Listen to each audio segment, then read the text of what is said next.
प्रभो श्रीराम भक्त संकट वचन पवन सुत पंचमुखी हनुमान देवाय नमो नमः।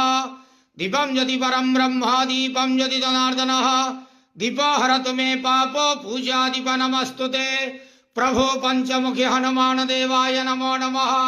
संसार सुखी रखंतु आज माघमासर शुभ मंगल वररे समस्त श्रद्धालु भक्त मानंकर मंगल करंतु।